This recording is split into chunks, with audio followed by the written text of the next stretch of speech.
Di belakang kali ada eksperimen. Oh, bukan ya, ternyata bukan keong yang tinggal. Sekarang saya yakin ini bentuk biji.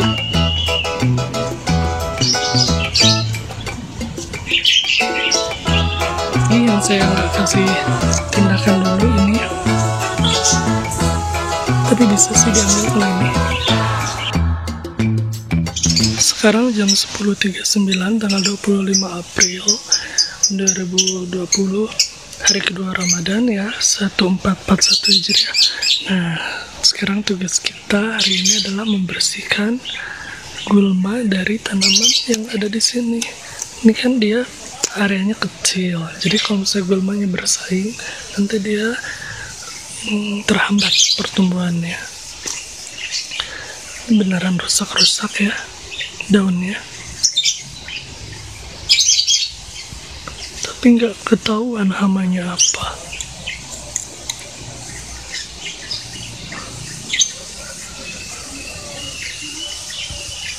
Oke, yang ini paling banyak. Kayaknya emang tanahnya paling subur deh. Rumput ininya juga gede, terus rumput liarnya juga banyak.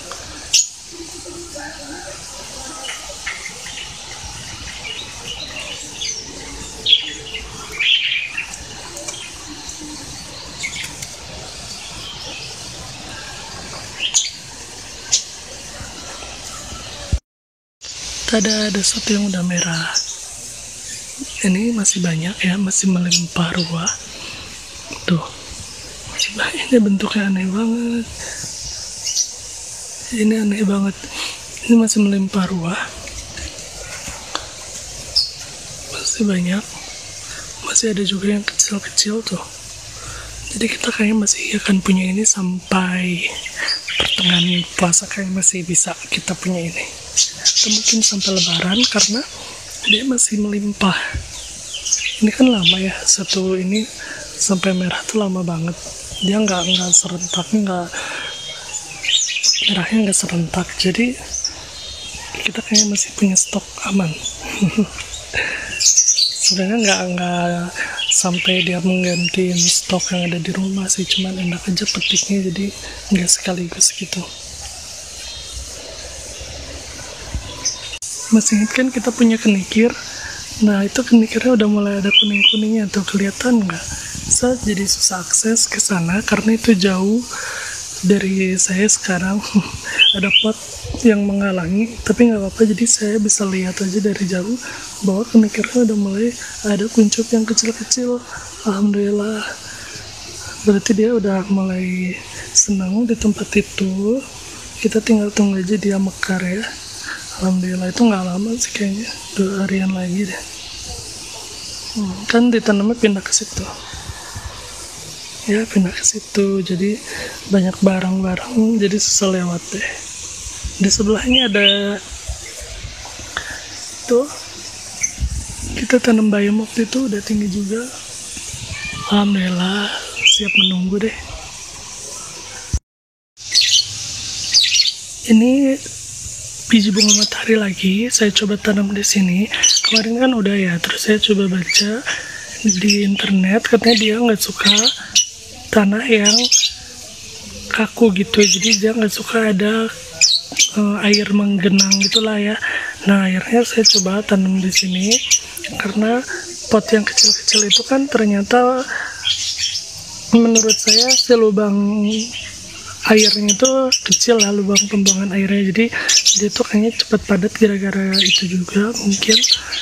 Nah, sekarang coba di sini yang lebih leluasa, airnya mengalir, tapi saya tuh curiga juga ini terlalu basah. Jadi karena ini bukan kompos aja kan, ada kokopet, ada apalagi dia tadi punya sekam bakar. Nah, dia menurut saya masih terlalu basah juga. Ini udah disiram, tapi nggak apa-apa, kita cobain dulu aja. Semoga ada yang tumbuh ya di antara sekian banyak yang kita tanam. Jadi alhamdulillah setelah searching ternyata betul ya, ini daun petunia. Ini yang ungu, bukan ada yang nancepin ke situ. Jadi alhamdulillah kita bakal punya petunia lagi. Ini daun-daunnya, alhamdulillah. Nah ini lebih jelasnya ya, kita ternyata punya tiga tanaman, 1, 2, 3 ya semua ini. Dan daunnya itu kayak ada gulanya, itu dia lengket kayak ada gulanya. Kalau kita mau habis megang gula tuh rasa di tangan tuh sama kayak gitu. Jadi alhamdulillah kita berarti berhasil nih, ada 3 yang tumbuh dari sekian banyak biji yang kita tebar. Kayaknya dia juga dulu tumbuh-tumbuh, cuman kita cabutin atau gimana nggak tahu. Dan nanti pelajaran yang bisa kita ambil adalah dengan selalu memotong si bunganya supaya dia nggak keburu tua. Alhamdulillah bener ya, ini petunia yang warnanya ungu putih. Alhamdulillah kita masih bisa hidup lagi si petunianya, nggak mati gitu aja. Alhamdulillah bibit yang saya pesan udah nyampe. Saya pesan nasturtium, Swiss chard, sama ini lemon balm. Jadi saya pesan tiga-tiganya karena tiga-tiganya bisa dimakan. Katanya lemon balm ini kan dia masih mirip kayak mint ya, cuman dia rasanya rasa lemon kalau dia diseduh pakai air. Terus kalau Swiss chard saya pengen lihat warnanya, ini kan sayur-sayuran juga, terus dia warnanya menarik sekali. Jadi satu tanaman tuh ada gradasinya, ada yang merah, pink, ungu gitu, jadi dia bergradasi. Terus ada juga yang kuningnya tuh, ini ya kalau digambar, yang kuningnya tuh ada yang kuning muda, ada yang lemon banget, ada yang dia putih ke kuning-kuningan gitu, jadi bagus ya. Ada yang oranye, itu macam-macam warnanya. Ini rainbow mix, jadi kita nggak tahu kita dapat yang mana. Terus nasturtium, dia udah terkenal sebagai edible flower. Terus dia juga ini daunnya juga bisa dimakan. Ini udah, kalau kita lihat orang-orang yang makan di fine dining, dia banyak yang pakai nasturtium juga. Kita coba aja rasanya kayak gimana. Ini merambat apa ya istilahnya, bukan merambat ke atas tapi dia menjalar kalau nggak salah. Yang ini kayak sayuran biasa kayak pakcoy. Nah kalau lemon balm saya nggak tahu, mungkin kayak mint juga ya, sama-sama menjalar. Nanti kita cek kayak gimana. Sekarang kita lihat ya bijinya bentuknya kayak gimana. Ini Swiss chard. Nah Swiss chard ya, ini bijinya. Katanya sih di dalam biji ini tuh ada biji lagi, jadi ini tuh kayak kantongnya, di dalamnya tuh ada lagi. Jadi kalau kita nanam ya nanti tumbuhnya ya begitulah, kasih Swiss chard itu.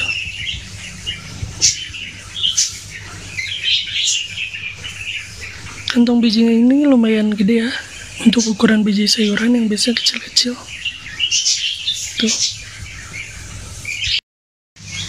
Nah ini adalah nasturtium, jadi bijinya super besar. Dia super besar ya tuh, kayak apa coba, kayak buah kering tuh, dia kayak buah kering.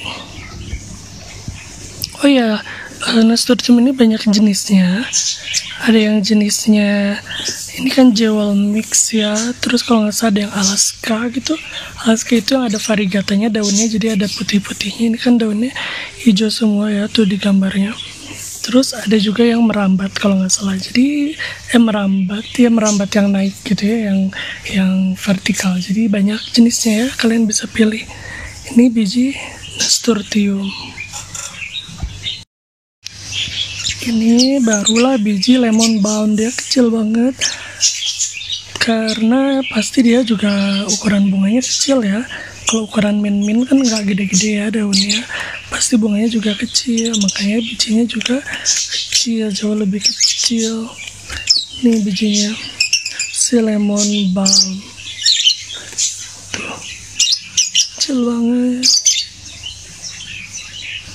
Aduh, nggak ada kukunya, nggak kena.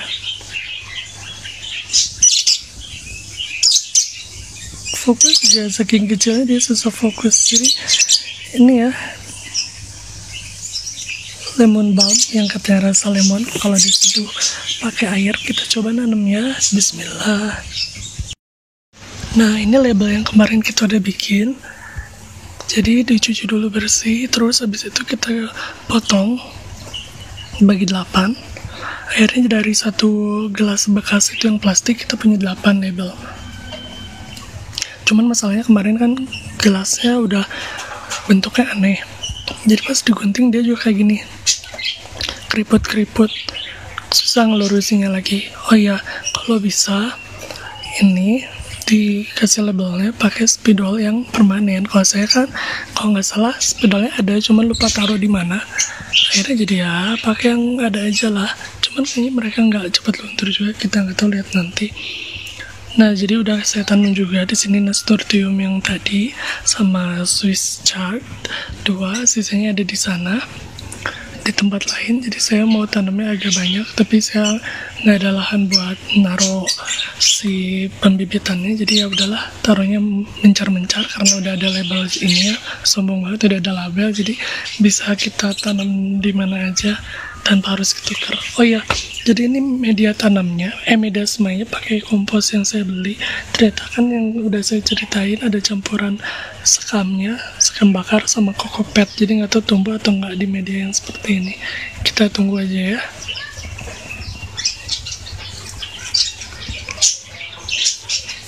Oh ya, info tambahan, saya nanamnya cuma satu-satu kalau di sini. Tapi di yang tadi saya ada yang nanam 2. Pas nanam apa ya, Swiss chard kalau nggak salah. Kalau nasturtium satu-satu. Swiss chard berarti udah ada 4 biji yang saya tanam, nasturtium 2. Karena kalau nasturtium dia kan menjalar, jadi saya takutnya nanti malah kebanyakan. Jadi 2 dulu aja. Ini rosella. Rosellanya belum ada yang tumbuh. Jadi kita harus sabar menunggu. Nggak tahu kan, ini udah lama banget bibitnya, bijinya. Jadi kita lihat ini bakal tumbuh atau enggak. Terus emang kayaknya agak lama sih kalau si rosella, jadi harus sabar aja. Oh ya, ini yang putih-putih itu makanan burung ya, cangkang-cangkangnya. Jadi ini bunga matahari kita yang kemarin, belum ada perubahan. Termasuk ini ya yang di belakangnya, nasturtium yang kalau nggak salah, Swiss chard ya, yang ketanam 2 tuh Swiss chard, nasturtium Swiss chard. Ini masih kale. Terus kemarin kita coba pindahin ini ya, kale ke sini kan. Nah, udah saya buka, dia masih bertahan hidup ya, dia masih bertahan hidup. Terus ini yang kacang-kacang yang kita tanam, nggak tahu apa itu, tapi dia belum ada tanda-tanda kehidupan. Itu kalau nggak salah bunga matahari juga, saya taruh di sana bibit, biji-biji. Nah, saya taruh lagi ini di sini adalah lemon balm. Jadi saya nanam lemon balmnya di sini. Sengaja tanahnya sedikit-sedikit dulu biar bisa dibedain mana bibit, biji ya, mana yang bukan. Terus biar tidak mengundang si kucing. Terus kita lihat lagi, ini kan semakin memprihatinkan. Sebenarnya tinggal sisa 3 nih, tapi pengen iseng nungguin dia merah dulu, baru nanti kita ambil tanahnya. Ini juga lama sekali, nggak apa-apa, tunggu. Oh iya, katanya untuk rosella nih saya nemu info baru. Katanya kalau rosella itu sebenarnya dia bagusnya kalau dipanen tuh kalau udah keluar bunga ininya dan bunganya udah rontok. Nih kebetulan dia rontok. Jadi setelah mahkota bunganya rontok, terusin aja biar subur tanahnya. Kita baru bisa boleh panen si buahnya. Itu bebas aja katanya, mau langsung dipanen setelah lo rontok atau mau berapa hari setelahnya, itu bebas katanya. Jadi yang penting kita nunggu dia bunganya udah jatuh dulu. Biasa kelihatan sih yang udah bunganya jatuh dia lebih gede dari yang lain ukurannya. Jadi kita punya ilmu baru, saya juga baru baca, alhamdulillah. Jadi terang benderang. Kalau nggak salah ini baru 2 kayaknya yang baru copot mahkota bunganya.